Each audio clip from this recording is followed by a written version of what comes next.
શું તમને ખબર છે કે નવું જન્મેલું બાળક એ પ્રોપર સાંભળે છે કે નથી સાંભળતું? જ્યારે પણ કોઈ બાળકને મુન્ના, બબુ કે ગુડિયા કહીને બોલાવો ત્યારે એ પ્રોપર રિએક્ટ કરે તો તમને પણ કેટલું ગમશે. તો આ વસ્તુ માટે આપણે એક હિયરિંગ કેપેસિટી જાણવાનો એક ટેસ્ટ હોય છે જે આપણી આ હોસ્પિટલ સનફ્લાવર મલ્ટી સ્પેશિયાલિટીમાં કરવામાં આવે છે. તો ચાલો ભેગા મળી અને જાણીએ કે આ ટેસ્ટ કેવી રીતે થશે. આપણી પાસે આ હિયરિંગ ટેસ્ટ માટેનું એક આ મશીન છે. આપણે બાળકનું યુએચઆઈડી, બાળકની મધરનું નામ, બાળકની જન્મની તારીખ એ એડ કરી અને આપણે સ્ટાર્ટ કરવાનું હોય છે. હવે બેબીના નામની એન્ટ્રી થઈ ગઈ છે. હવે આપણે એને પ્રોબ એટેચ કરીશું અને પ્રોબ રાઈટ સાઈડના કાનમાં એટેચ કરીશું.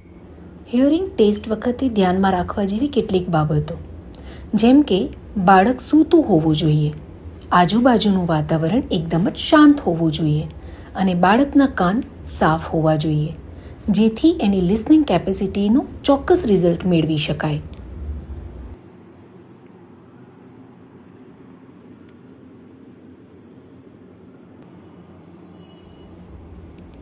પાસ આનો મતલબ છે કે બાળક સામાન્ય રીતે સાંભળી શકે છે.